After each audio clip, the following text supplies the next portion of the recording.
নমস্কার বন্ধুরা, পিঙ্কি ভিলেজ কিচেনে আপনাদের সবাইকে স্বাগত জানিয়ে শুরু করছি নতুন একটি পর্বের রান্না।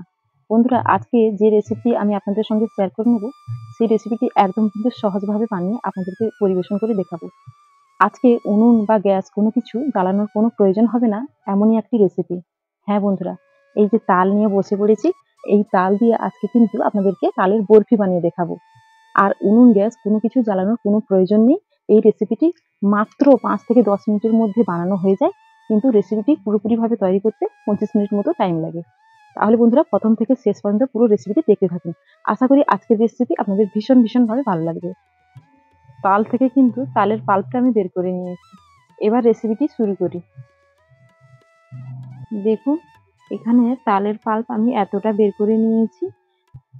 এতে স্বাদ মতো সামান্য পরিমাণে লবণ দিয়ে দিচ্ছি। সামান্য অল্প পরিমাণে দিয়ে দিচ্ছি এলাচের গুঁড়ো, চিনি দিয়ে দিচ্ছি। এবার ভালো করে একসঙ্গে গুলে নেব,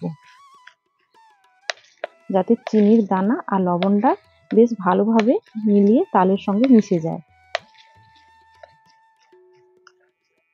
দেখুন, বেশ ভালো করে ফিটিয়ে দিয়েছি, আর চিনির দানা দেখুন একদমই নেই, একদম মিলে গেছে। এখানে দেখুন 1 কাপ নিয়েছি, দুধ নিয়েছি, এখানে লিকুইড দুধ। আর এখানে দিয়ে দেব এই চামচে 1 চামচ চুন, যেই চুনটা আমরা পানে খাই, খাওয়ার চুন হয়, সেই চুন 1 চামচ দিয়ে দিলাম। দিয়ে ভালো করে গুলে নেব।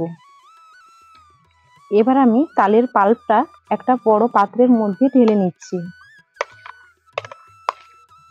এখানে কোরানো নারকেল নিয়েছি, আর আপনারা চেষ্টা করবেন নারকেল যাতে যে ভালোভাবে কোরানো হয়, না হলে যদি ভালোভাবে কোরানো না হয়, মিক্সির মধ্যে দিয়ে একটু ঘুরিয়ে নেবেন, দেখবেন একদম ঝুরো ভাবে হয়ে যাবে।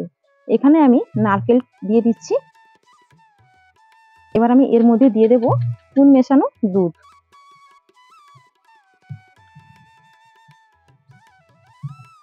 দিয়ে ভালো করে একসঙ্গে গুলে নেব।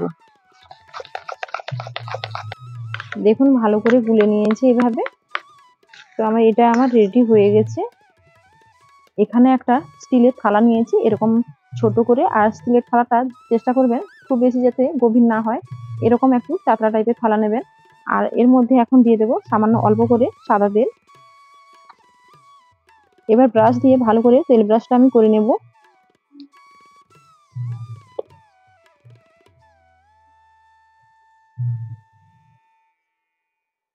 এবার তালের মিশ্রণটি আমি থালার মধ্যে ঢেলে নিচ্ছি। আর চুন দেওয়ার সঙ্গে সঙ্গেই কতটা জমতে শুরু করে দিয়েছে দেখুন, আপনাদের সামনেই এর রেজাল্ট। এবার আমি চামচ দিয়ে চারদিকটা সমান করে মেলে নিচ্ছি। এবার আমি এইভাবে খুন্তি দিয়ে সুন্দর করে সমান করে নিচ্ছি। খুন্তি দিয়ে এইভাবে সমান করে নিলে চারদিকটা বেশ ভালো করে সেট হয়ে যাবে, আর ওপরের দিকটা বেশ ভালোভাবে মসৃণ হয়ে যাবে।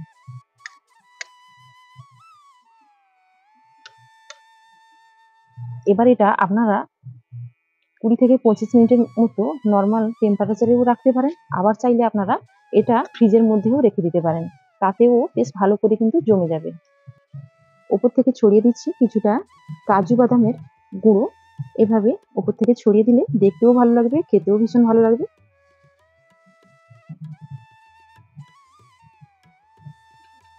এবার আমি এটাকে 20 থেকে 25 মিনিটের জন্য রেস্টে রেখে দিচ্ছি। দেখুন, বরফিটি একদম কিন্তু সেট হয়ে গেছে। হাত দিয়ে দেখলে কিন্তু হাতের মধ্যে একদমই লাগছে না। তো এখন বরফিটাকে আমি কেটে বরফির শেপ দিয়ে দেব।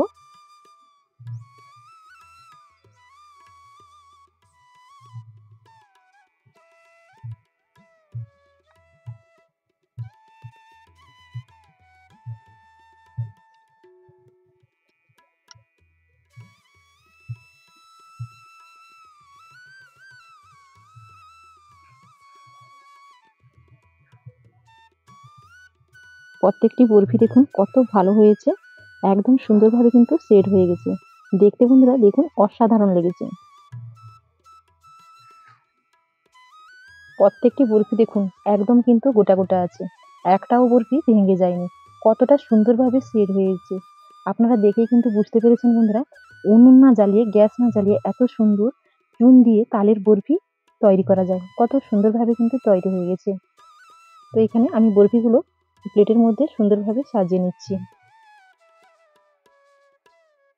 বন্ধুরা, তাল দিয়ে তালের বরফি আপনারা তো দেখলেন কতটা সহজভাবে বানানো যায়। চুন দিয়ে এইভাবে তালের বরফি আপনারাও একবার বাড়িতে ট্রাই করে দেখুন, ভীষণ কিন্তু ভালো হয়। জানেন তো বন্ধুরা, ছোটবেলায় আমরা দিদা, মারা যখন তালের পিঠা বানাতো এরকম তালের পাল্প নিয়ে নিতাম, দিয়ে একটা বাটিতে করে চুন দিয়ে বলতাম, দেখো আমরা কিরকম আইসক্রিম বানিয়েছি। ছোটবেলায় এরকম করে আইসক্রিম বানিয়ে আমরা খেতাম। একদম সঙ্গে সঙ্গে ৫ মিনিটের মধ্যে তালের পাল্প কিন্তু জমে পুরো ডেলা হয়ে যেত। আজকে সেই একইভাবে করে আজকে আপনাদের সঙ্গে তালের বরফি বানিয়ে শেয়ার করলাম। রেসিপিটি কেমন লাগলো আপনারা কিন্তু কমেন্টে অবশ্যই জানাবেন।